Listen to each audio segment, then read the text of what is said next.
posteriormente esta grabación. Adelante, maestra Karina, por favor, con su presentación. Buenas noches nuevamente con toda la audiencia. Mi nombre es Karina Rueda, abogada en libre ejercicio profesional de la República del Ecuador, con una trayectoria en lo que es el área penal, específicamente en delitos informáticos, violencia contra la mujer y miembros del núcleo familiar. También lo concerniente a la constitución de empresas y compañías, organización de instituciones sociales sin fines de lucro, como son asociaciones, fundaciones, colectivos. Me dedico también a la consultoría en proyectos de investigación y de ejecución dentro del área jurídica y social, y he participado también como docente y capacitador en algunas instituciones educativas. Actualmente estoy cursando el máster en ciberdelincuencia en la Universidad Internacional de La Rioja, y el motivo que me impulsó a seguir el máster en ciberdelincuencia es en vista de que este campo, especialmente en el Ecuador y en gran parte de Latinoamérica, aún no ha tenido un auge en lo que respecta a la regulación normativa penal. Por ende, la necesidad de especializarse en esta rama con la intención de brindar un asesoramiento acertado a personas naturales y jurídicas que requieran de estos servicios. De igual forma, para desempeñarse dentro del campo de peritajes para especialistas en delitos cibernéticos. Es por ello también que he creído conveniente tratar el tema del fraude informático, especialmente con un enfoque en el contexto empresarial, considerando que el Círculo Estratega, mediante su espacio de vinculación, nos ha permitido como estudiantes de la Universidad Internacional de La Rioja realizar investigaciones en el área cibernética, esperando que este webinar sirva a la audiencia para acercarse a este tema de vital importancia para las empresas y también para las personas naturales. Bueno, vamos a iniciar. En primer lugar, tenemos que el ciberdelito, al igual que otras figuras penales, ha sido objeto de análisis por parte de juristas y expertos en seguridad informática en todo el mundo, lo que permitió que muchas legislaciones del continente americano tipifiquen conductas ciberdelictuales, tomando en consideración lo que se ha analizado doctrinariamente y tipificado en otros continentes. Tenemos un concepto de lo que sería el ciberdelito, según Almenar Pineda en el año 2017, que señala que los ciberdelitos hacen énfasis a las vulneraciones que sufren los internautas por parte de delincuentes que roban información personal para usarla en beneficio de ellos. El modus operandi, o sería la modalidad de operación de los ciberdelincuentes, varía de acuerdo con el intelecto y los métodos de convencimiento que ellos poseen. Medios que van desde el envío de correos falsos de entidades bancarias, links de páginas falsas, premios engañosos, virus, entre otros. Estos delitos informáticos conllevan ya intrínsecamente lo que es el engaño, el fraude, robo, extorsión y otros tipos de delitos análogos asociados. Se tiene la información de que las actividades, según las actividades informáticas delictivas, están en crecimiento a nivel global. Según datos de la Organización de las Naciones Unidas, se establece que dentro del Estado mexicano estaríamos hablando de un 92% de incidencia de delitos informáticos que no han sido reportados. A nivel ecuatoriano, en cambio, estamos hablando del 85%. Esto es según datos que ha levantado la ONU, y que produce o nos lleva a la conclusión de que existe una falta de cultura de denuncia. El Código Penal Federal de México, en el artículo 386, señala este tipo genérico de fraude. Y específicamente, ya entrando dentro del campo netamente del derecho, encontramos tres elementos claves para la tipificación del delito informático, que sería el sujeto, el medio y el objeto. El sujeto, que establece el autor de la conducta ilícita o delictiva. el medio que sería a través de la utilización del sistema informático y el objeto que sería el bien que produce el beneficio económico ilícito. Doctrinariamente, dentro del campo del derecho, también estamos hablando de una serie de conductas que serían catalogadas dentro de los códigos penales de los países. En el caso de Ecuador, cabe mencionar de que al estar constituido como un Estado constitucional de derechos y justicia y dentro del ámbito republicano, nosotros contamos con un código orgánico integral penal, es decir, que acopla toda la serie de conductas delictivas que se enfocan al ámbito netamente penal y que se judicializa por medio de este código. Sin embargo, a diferencia de México, en el que estamos hablando de un Estado federal, en el que sí se debe tomar como norma, sería el Código Penal Federal, pero también se encuentra con otras regulaciones en los códigos estatales, municipales, que cuentan con esta jerarquía dentro del Estado mexicano. Estas conductas están enfocadas a los fraudes, por ejemplo, cometidos mediante la manipulación de computadoras. Este tipo de fraude informático, conocido también como sustracción de datos, que representa uno de los delitos más comunes, que es judicializado a nivel internacional y que ya consta en algunos cuerpos normativos penales de las legislaciones. La manipulación de programas, que este delito consiste en modificar los programas existentes en sistema de computadoras o en insertar nuevos programas que tienen conocimientos especializados en programación informática.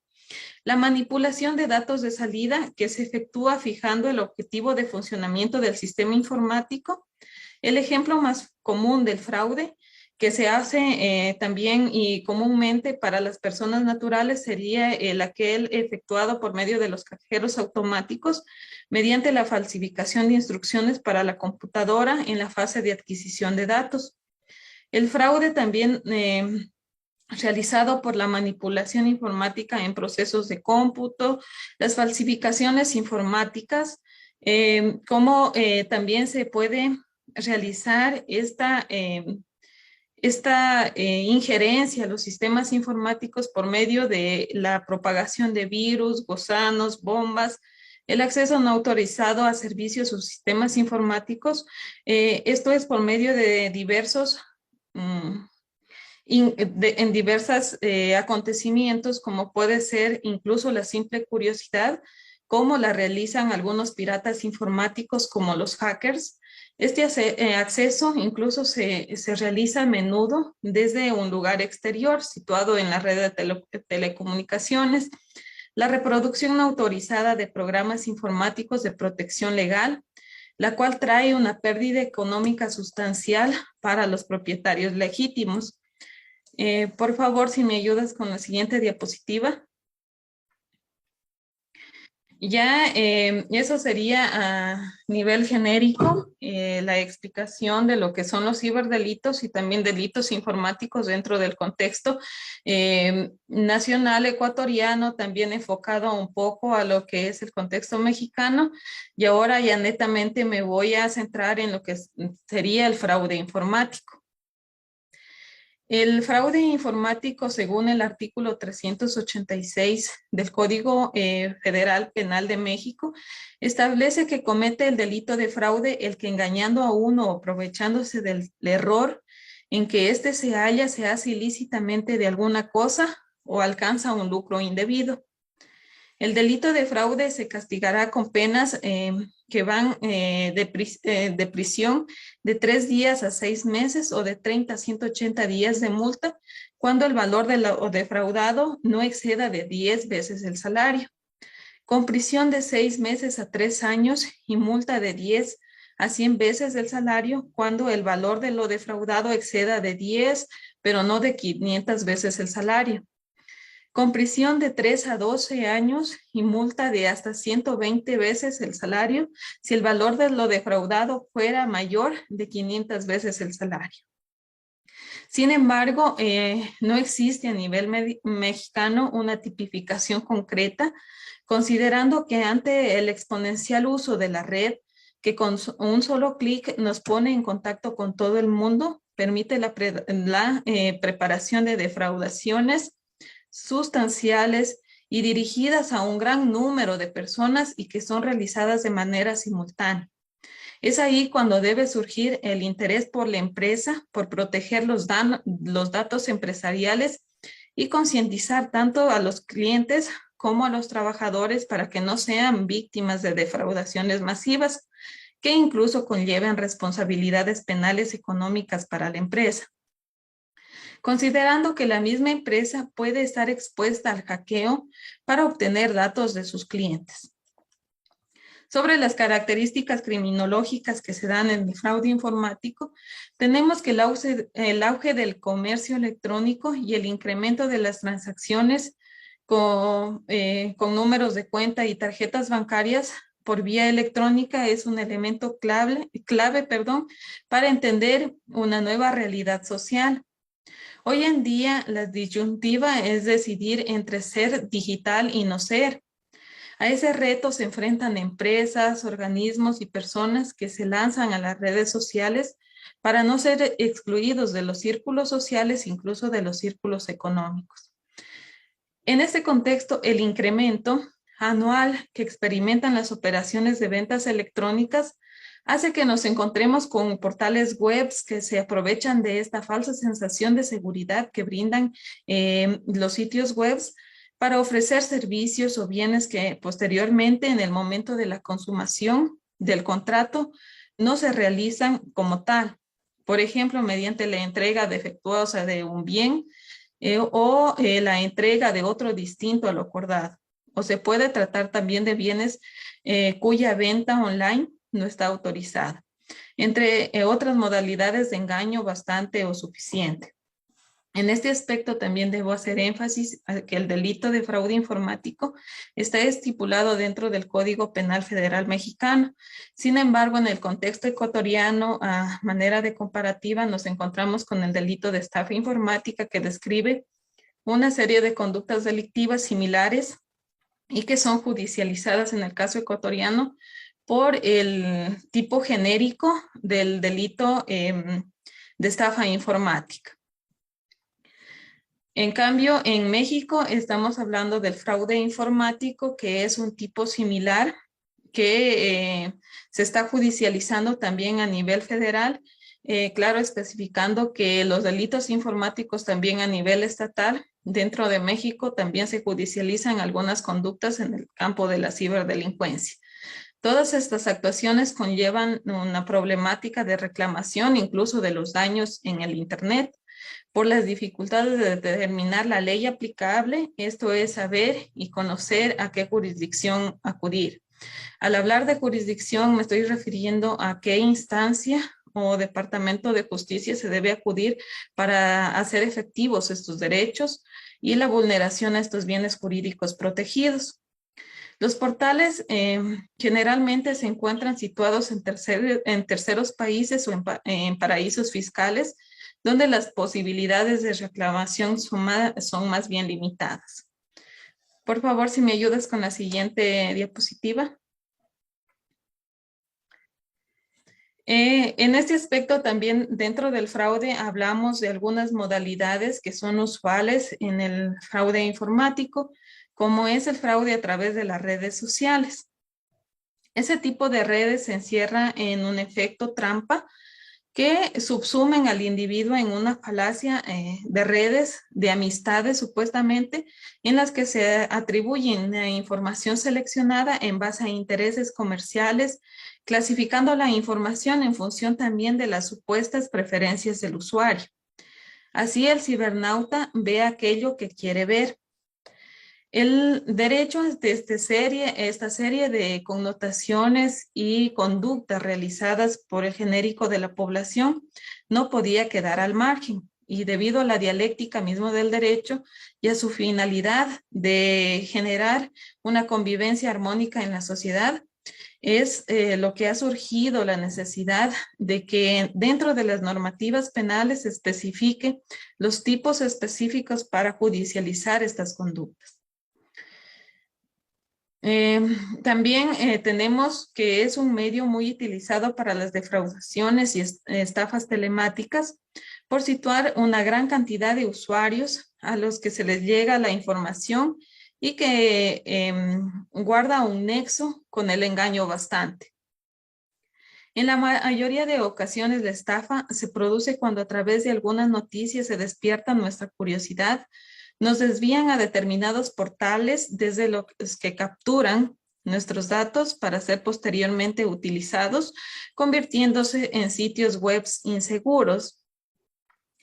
De ahí la importancia que las empresas orienten sistemas de control para que los trabajadores en uso de sus atribuciones no vayan a acceder a sitios web inseguros desde el portal o sitios web empresariales, en vista de que pueden colocar a las empresas en una desventaja abismal, haciéndolas víctimas de posibles delitos.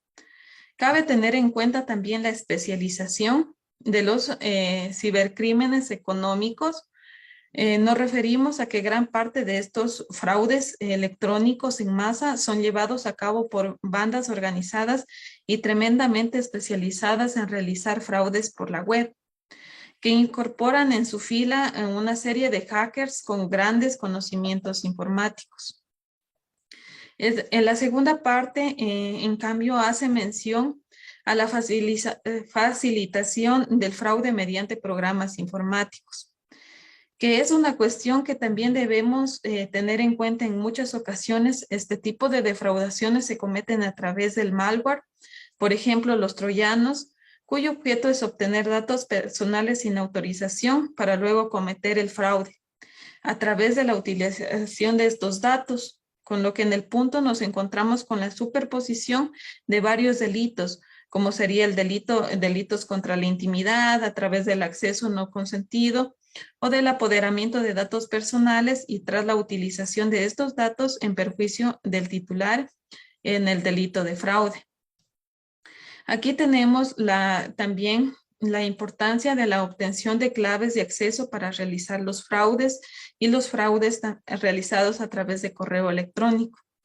En estos casos, a su vez, hay que considerar el hecho de que las claves pueden ser obtenidas directamente por terceros o ser entregadas por el titular de datos de forma consciente.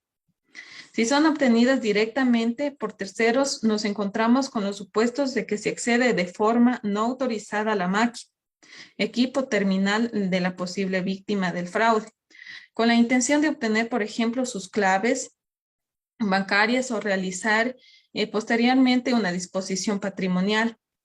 Se trata normalmente de spyware o llamados también software espía, dentro del cual a su vez podemos citar los troyanos o bombas lógicas. En el segundo caso, en cambio, nos encontramos cuando el usuario proporciona los datos de forma voluntaria, pero sin lógicamente tener conocimiento del destino fraudulento de estos. Aquí nos encontramos algunas modalidades como es el phishing. A través del phishing se realiza un envío masivo de correos electrónicos que suelen incluir un enlace a la web de una entidad bancaria. Cuando el usuario pincha en el enlace, se despliega un portal web semejante al original de la entidad en que normalmente realizamos algún tipo de acción y se solicita que se introduzcan claves para la verificación. Dentro del phishing encontramos algunas modalidades como es el smishing, que se trata obviamente de una de las variantes de esta modalidad en que se activa la actividad fraudulenta se realiza empleando en cambio mensajes de texto dirigidos a usuarios de telefonía móvil en los que se solicita directamente al cliente o se pide a partir de un mensaje de texto que llame a un concreto número de teléfono o que ingrese a una página web que expresamente indica y que nos envía el enlace fraudulento. También tenemos el phishing, que es una modalidad que también se realiza a través del teléfono. que en cambio consiste en el envío de un correo electrónico en el cual los delincuentes configuran detalles de datos mediante una llamada a un teléfono gratuito en el cual una voz automática con sensación de profesionalidad requiere a las víctimas. El farming, que es una modalidad de la anterior, en la cual lo que se hace es infectar los ordenadores de los usuarios con el fin de que cuando accedan a la web de su entidad bancaria, les aparece la página falsa. De forma que al introducir claves surge en la interfaz un mensaje de error y a partir de ese momento las claves del usuario ya han pasado a manos ajenas. También está el spoofing como conducta preparatoria del phishing que se concreta en el robo o suplantación de personalidad de una persona física, más usualmente jurídica, con intención maliciosa. El spoofing no se da únicamente en las actividades, en las conductas del phishing, sino que suele ser una técnica habitualmente utilizada por los cibercriminales, así como para la realización de infracciones de muy diverso tipo. El hacking de desafío, en cambio, es la acción delictiva que realiza el sujeto que para demostrar su habilidad informática para descubrir fallos en un sistema accede sin autorización al mismo y que resulta atípico. En la actualidad, dentro del contexto ecuatoriano, es una conducta que no se judicializa y que sin embargo a nivel internacional, incluso dentro de la Unión Europea, observamos una serie de instrumentos internacionales que tratan específicamente el tema del hacking por el impacto que está teniendo en la actualidad dentro del ámbito empresarial y también de la cotidianidad. Se tiene que el Código Penal en cierta forma sí habla de el apoderamiento o destrucción de datos, pero sin embargo no hace referencia a lo que sería el hacking de desafío o el acceso de estas personas dentro de un sistema informático. La doctrina también señala que este tipo penal supone un nuevo adelantamiento en la vía de defensa del bien jurídico al dejar de exigirse que el acceso o mantenimiento sea a los datos o programas informáticos alojados en el sistema informático, bastando que el sujeto activo acceda o se mantenga en un sistema de información. ¿Me ayudas con la siguiente diapositiva, por favor? Otra de las modalidades es el fraude a través del correo electrónico. El contenido fraudulento de cada correo electrónico puede ser distinto y muy variado. Aquí nos encontramos, en cambio, con los supuestos antes relatados de estafas o fraudes en el ámbito de las operaciones de comercio electrónico, por la no entrega o entrega defectuosa de productos, comunicaciones de permisos, mensajería a través de redes sociales, notificaciones de números para realizar reclamaciones, incluso facturación internacional indebida. Otro mecanismo de estafa o de fraude es la captación vía correo electrónico de personas en determinados países que estén dispuestas a cambio de una comisión de realizar transferencias a terceros países de cantidades de dinero que previamente han sido ingresados en su cuenta. ¿Me ayudas con la siguiente diapositiva, por favor?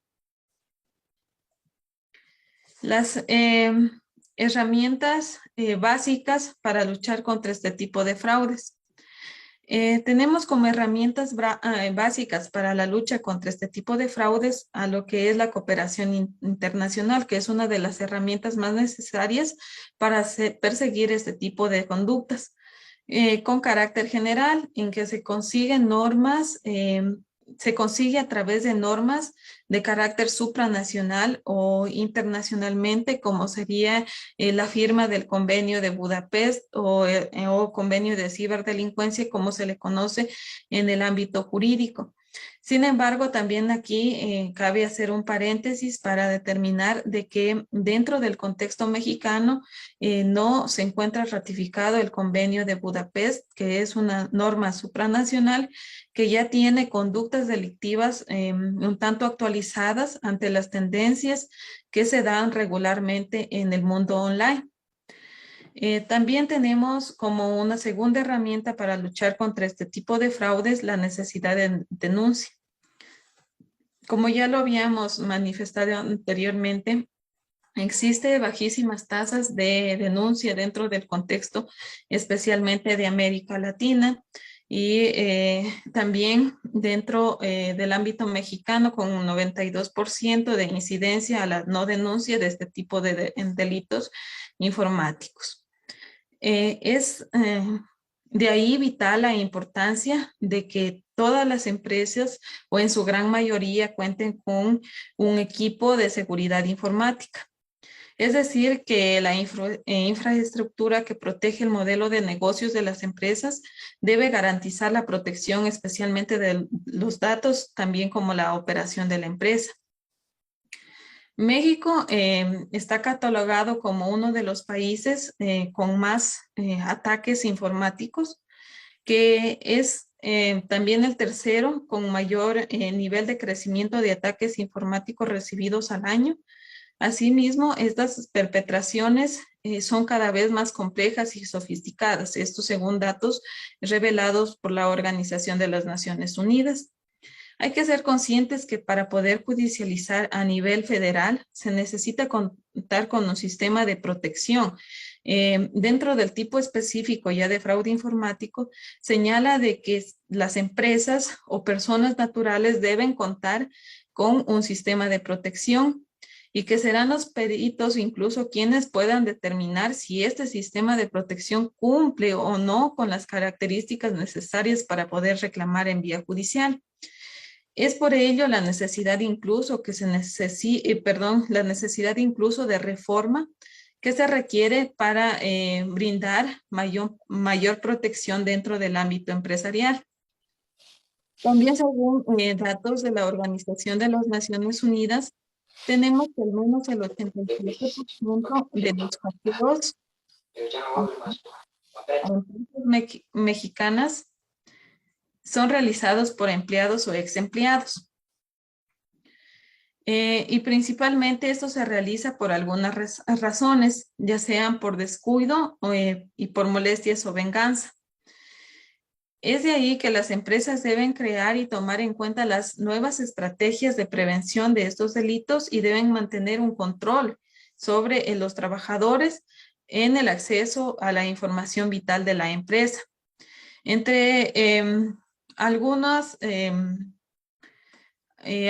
medidas que podría tomar la empresa es, por ejemplo, concientizar a su personal de que no deben abrir emails de remitentes desconocidos, evitar la geolocalización de los mensajes, publicaciones en redes sociales, utilizar una contraseña distinta para cada uno de los recursos que requieren autentificación, revisar los permisos que se otorgan a las aplicaciones que se instalan en los dispositivos móviles u ordenadores.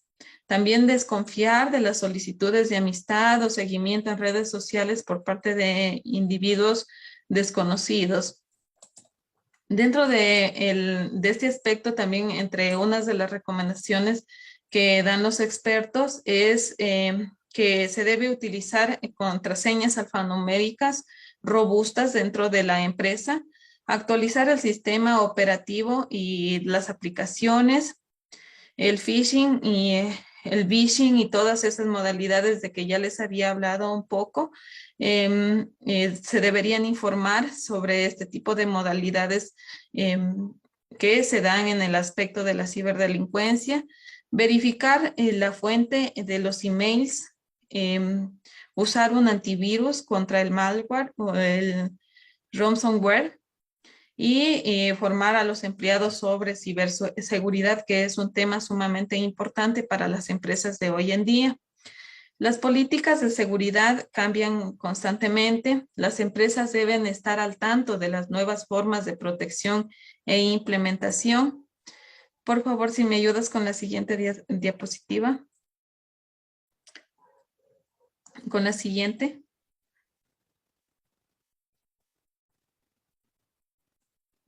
Ahí estamos bien. Gracias. Los trabajadores también deben estar informados sobre los riesgos, consecuencias de ingresar a sitios no seguros o descargar archivos maliciosos, hacer hincapié en que los empleados son también responsables de la seguridad de los datos de la empresa. Es de vital importancia capacitar a los empleados en temas de ciberseguridad, establecer límites o reglas para la navegación segura y el uso del Internet en el trabajo. ¿Me ayudas, por favor, con la siguiente diapositiva? Acerca de la revelación de secretos también hablaremos de manera genérica en vista de que es un tema que netamente pertenece a los bienes jurídicos protegidos en los casos de propiedad industrial. Entonces, serían analizados en un webinar posterior. Pero sí me gustaría hablarles de manera genérica de lo que es la revelación de secretos que van enfocados dentro del ámbito de confidencialidad que deben tener internamente en las empresas. En vista de que este tipo penal puede ser cometido por personas naturales y personas jurídicas, al referirme a personas jurídicas, estoy hablando también dentro del ámbito empresarial. El artículo 210, 211 y 211 bis del Código Penal Federal mexicano señala de que se imponen una serie de multas que van de 30 a 200 jornadas de trabajo de labor comunitaria y que luego ya se está hablando de una sanción con pena privativa de libertad de 1 a 5 años e incluso también de una sanción de 6 a 12 años de prisión, dependiendo de las situaciones y de la injerencia de las personas dentro del contexto empresarial en este caso. El primero que tendría trabajo comunitario es realizado por una persona que se encuentre trabajando en un cargo, puesto o empleo, así especifica el tipo penal, y que recibiría en este caso trabajo a favor de la comunidad y siempre y cuando los daños, la revelación de secretos no produzca daños económicos. La sanción será de 1 a 5 años en cambio y suspensión incluso en este caso, si la revelación punible es hecha por una persona que presta sus servicios profesionales o técnicos o por funcionario o empleado público, o cuando el secreto revelado sea de carácter industrial. El 211 bis, en cambio, señala que a quien revele o divulgue ya y utilice indebidamente. Los anteriores tipos que les estaba hablando están simplemente señalando que el que revele, en cambio, ya aquí están utilizando la información reservada para causar un perjuicio ya económico grande y por lo tanto ya se está hablando de una pena de 6 a 12 años de prisión y de 300 a 600 días de multa. Por favor, con la siguiente diapositiva. Otro tipo también dentro del Código Penal Federal es el acceso ilícito a sistemas y equipos de informática. Aquí tenemos que la conducta típica o judicializable sería el que modifique, destruya o provoque pérdida de información contenida en sistemas o equipos de informática. También existe una serie de delitos especificados en algunos tipos penales, estableciendo de las personas que sin autorización modifiquen, destruyan o provoquen la pérdida de la información. Aquellas que en cambio sí tienen autorización para el uso de estos sistemas y equipos informáticos y a través de esa autorización que tienen, también realizan la manipulación de datos y destruyan o provoquen la pérdida de la información. Se tiene también en estos delitos que varían mucho dependiendo del daño causado y en el ámbito, por ejemplo, empresarial, estamos hablando de 2 años de prisión y de 100 a 300 días de multa. Luego ya son tipos específicos un poco inclinados a lo que es la información del Estado, información de almacenamiento informático de seguridad pública. También tenemos aquellas violaciones o modificación, destrucción de datos dentro del sistema financiero y también hacen énfasis a los equipos de informáticas de las instituciones que integran el sistema financiero. Cuando es realizada por una tercera persona, cuando es realizada por mismos funcionarios y trabajadores del sistema financiero. En este campo también es importante señalar que en casos específicos, ya cuando hay la injerencia de técnicos en seguridad que se inmiscuyen dentro de estos ámbitos delictivos, las penas previstas en este capítulo se aumentarán hasta en una mitad cuando la información obtenida se utilice en provecho propio o ajeno, que ya estaríamos hablando de una defraudación o de un tipo de fraude. Por favor, con la siguiente diapositiva. También les he colocado lo que es un caso que es de Aeroméxico, Mexichem y la información privilegiada. Dentro de este caso tenemos de que en el año 2015 se impuso 15 multas a miembros de los consejos de administración, entre otros por utilizar información privilegiada en el año 2012 y 2013.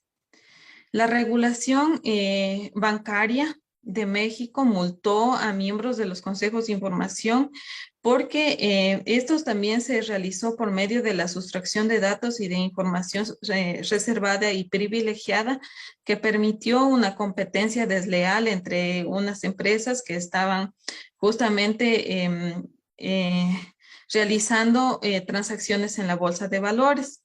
Estas multas inusuales por el alto perfil de los empleados sancionados dieron una totalización de 22.3 millones de pesos, es decir, 1.18 millones de dólares dentro del Estado ecuatoriano.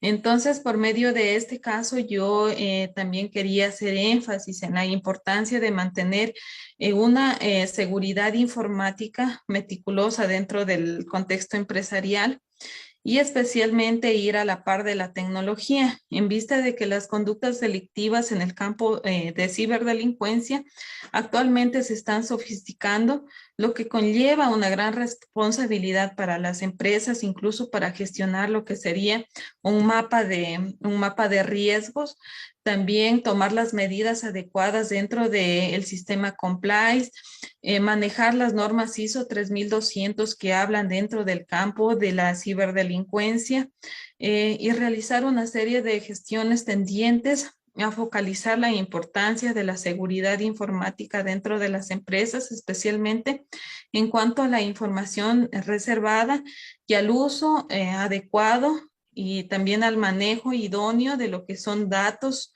empresariales y el uso de herramientas tecnológicas que netamente se utilicen dentro de la empresa, ya sean estos correos, plataformas empresariales.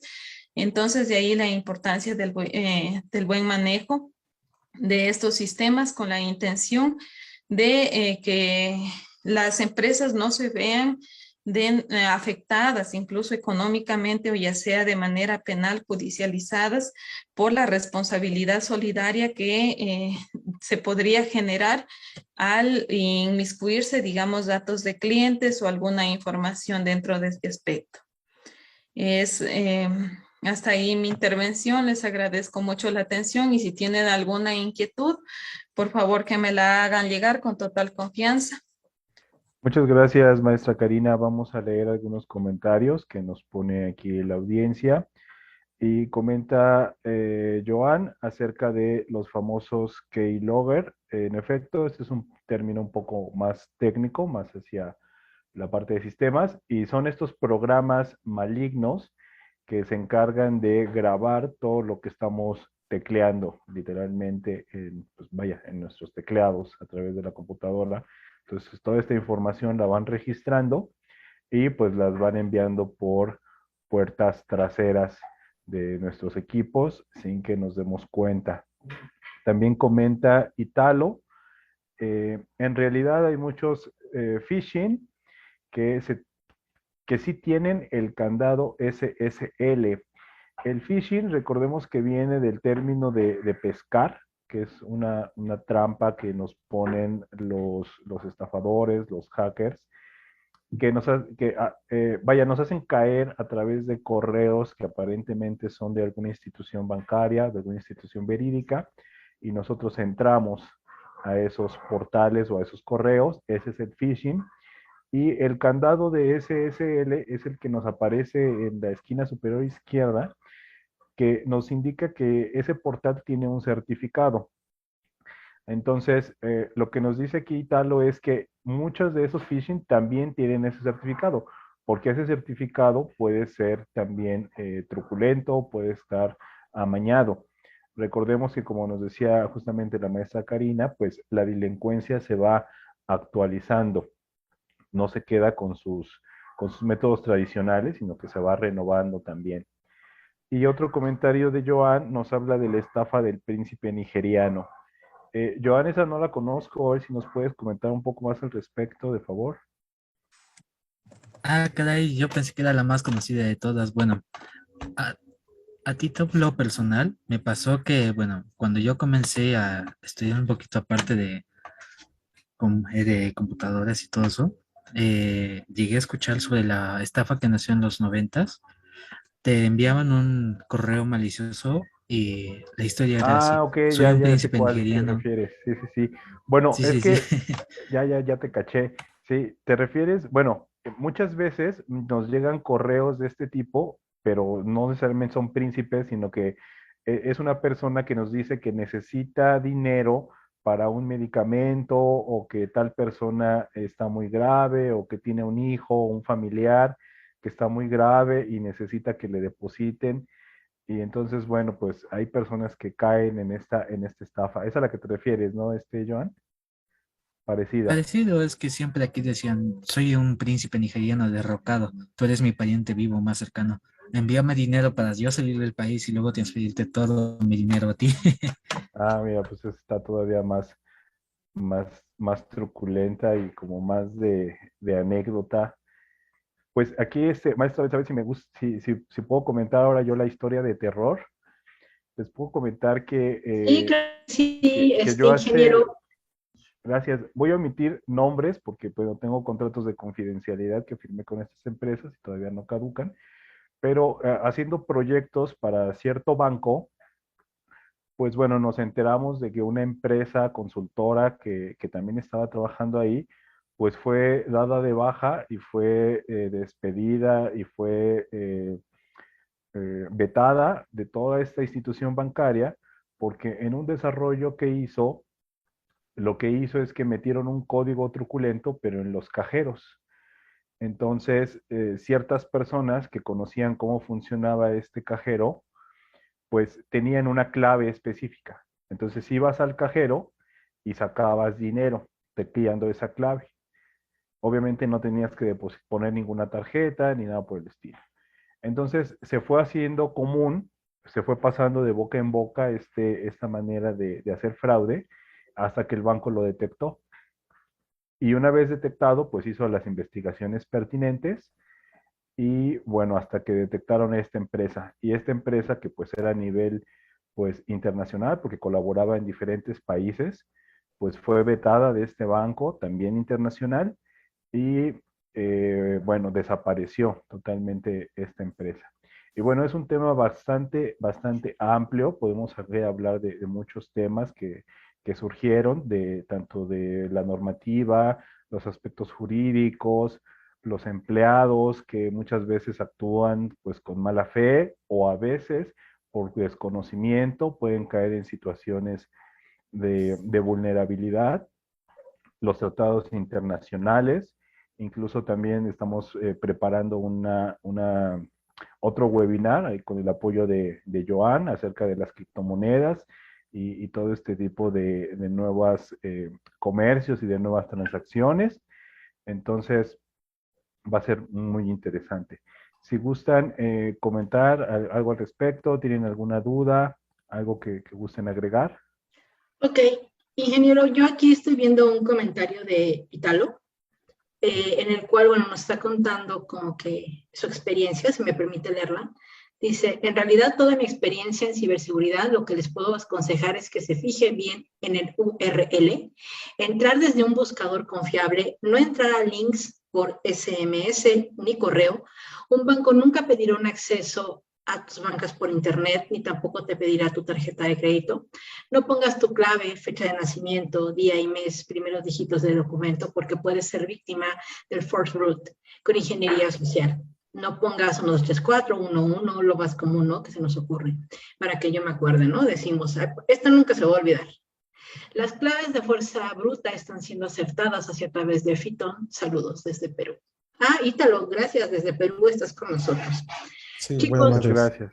Gracias, Ítalo. Bueno, chicos, pues yo quisiera a todo esto, primeramente agradecer a la maestra Karina Rueda. Ya ustedes ya vieron su trayectoria.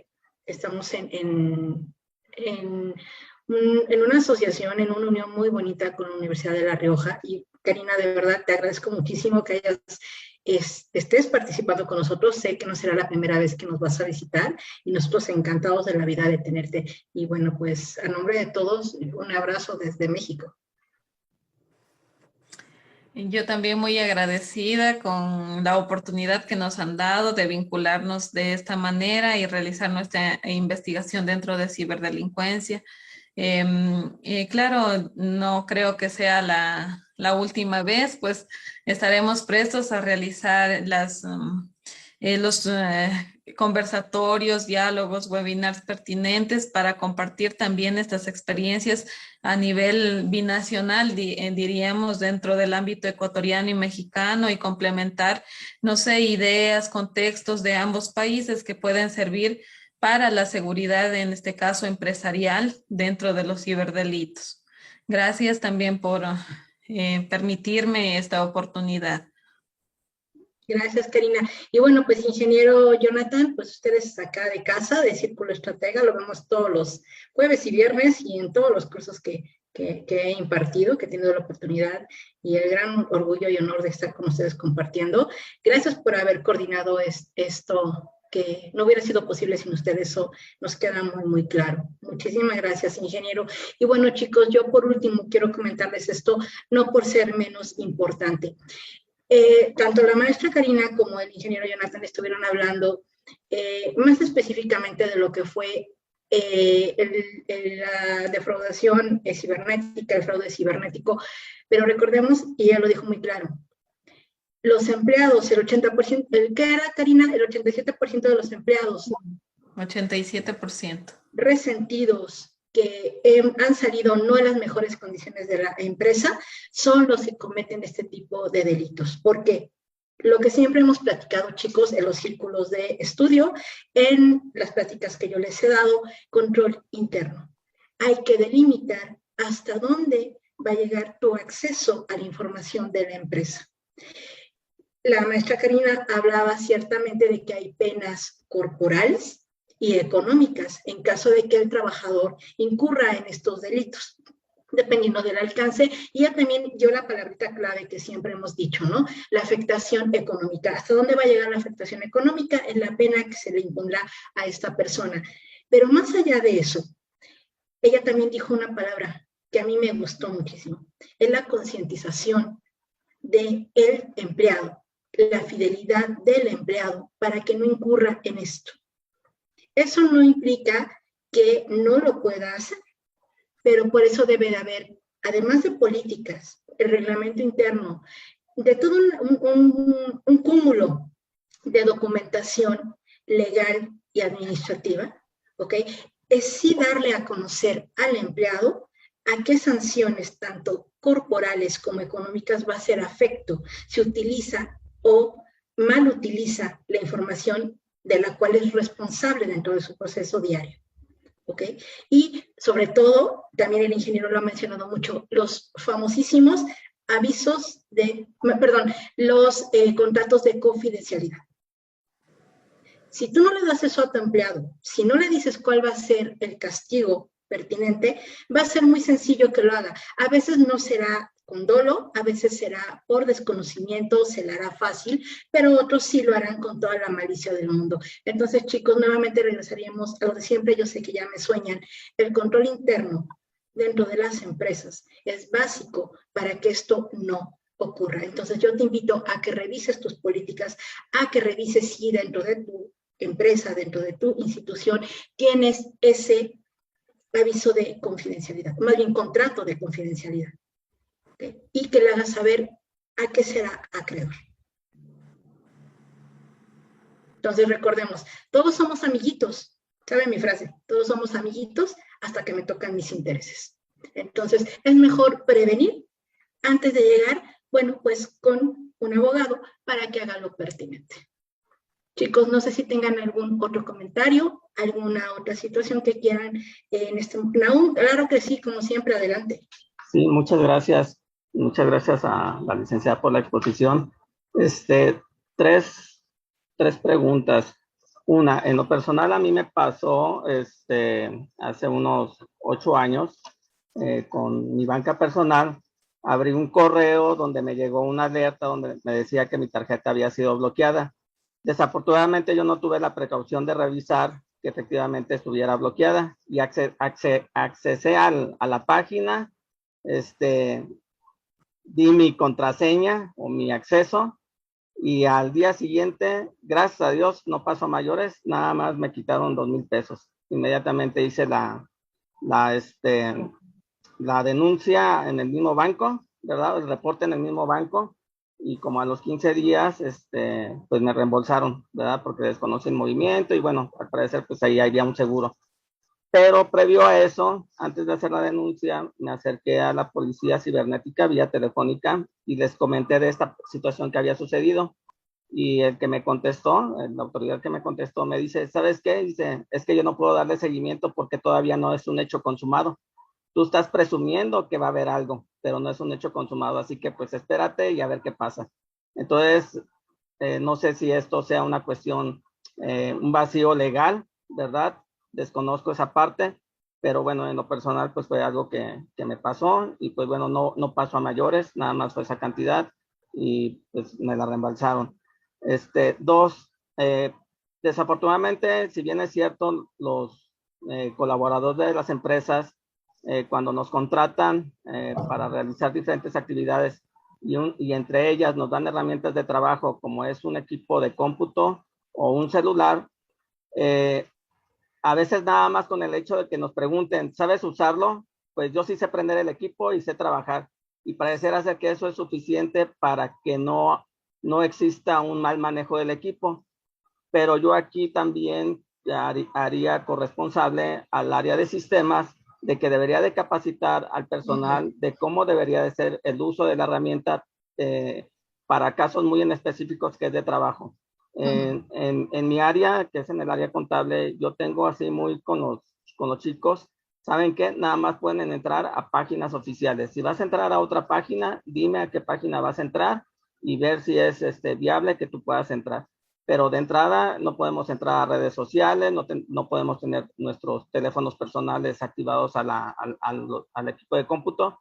No sé ahora esta parte de que el WhatsApp, tengo entendido, que se puede conectar a la computadora y ahora a raíz de que hacemos un office, no sé qué tan vulnerable pudiera ser tanto nuestro equipo como el equipo de la empresa, porque lo estamos haciendo también vía remota, ¿verdad? Entonces no sé qué tanto pudiera ser vulnerable.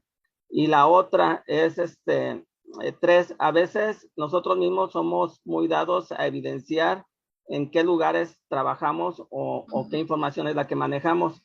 Una de estas es los correos. Ya 2 de mi equipo les pusieron su nombre y el área en el que trabajan, contabilidad, @, y la dirección de la empresa. No sé si con esto igual estamos dando pie a los mismos hackers, a los mismos que roban esta información para decir, pues esta persona maneja información contable y es información sensible. Entonces creo yo que nosotros también damos pie a eso, independientemente pues también a una falta de capacitación y el desconocimiento a veces hasta de la misma ley, ¿verdad? En cuanto a este tema.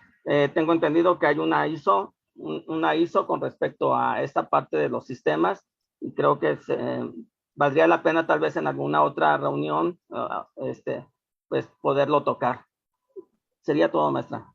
No, no, pues al contrario, gracias a ti por todas tus, bueno, tu anécdota y qué bueno que no pasó a mayores. Y las dos preguntas, ingeniero, maestra, no sé si puedan contestarla. Bueno, en este caso les daría respuesta desde el conocimiento que yo tengo. En el caso de la experiencia que nos manifestaba, sí, exactamente existen muchos vacíos legales y no solamente dentro de la normativa mexicana, sino se está viendo dentro de un contexto incluso de América, especialmente de América Latina, en que aún no se han desarrollado códigos y especificado algunas conductas delictivas para que sean judicializadas dentro del campo cibernético.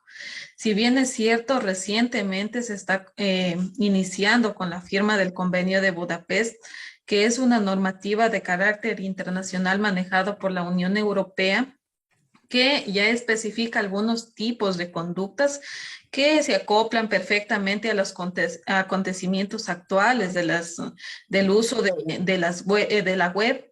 Entonces, aún falta el desarrollo de esta normativa que especifica este cuerpo legal de carácter supranacional para que esas conductas sean trasladadas dentro de los códigos orgánicos, en el caso de, digamos, de los sistemas republicanos o también en el caso del sistema federal, en cambio, también para que se agregue dentro de estas normativas e incluso a nivel estatal, en el caso de México, que estamos hablando de un estado federal. En la segunda especificación señalaba acerca de las herramientas que se deben utilizar netamente para el trabajo.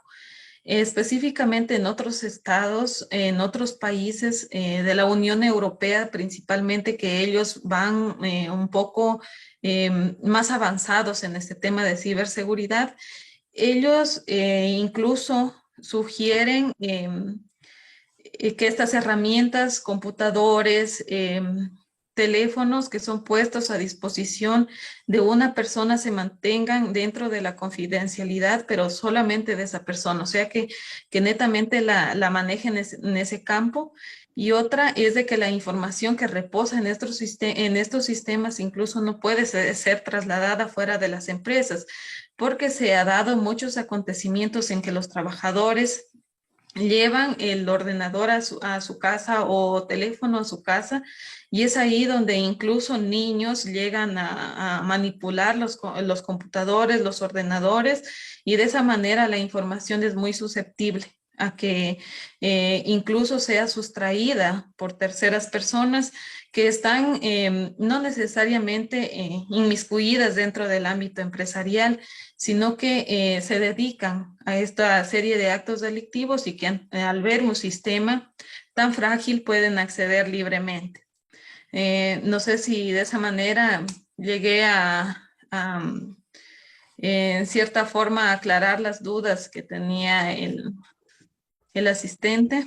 Muchas gracias, Karina. Yo puedo complementar con respecto a esto, que en efecto, jurídicamente no existe una ley, ya lo mencionaba la maestra Karina, que contenga toda esta información y efectivamente hay ciertos huecos. También hay que recordar que, por ejemplo, nuestras leyes o este tema de seguridad de la información está dividido en diferentes.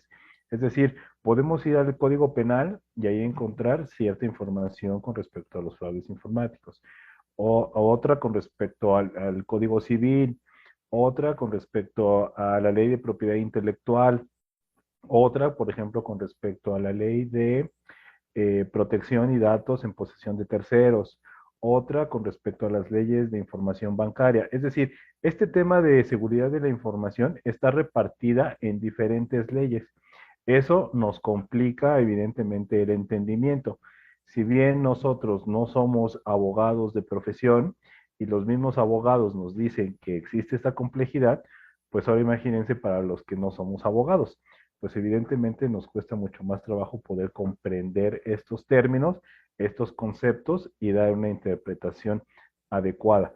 Pero evidentemente hay mucho camino todavía que recorrer en cuanto a esta legislación, en cuanto a esta normativa.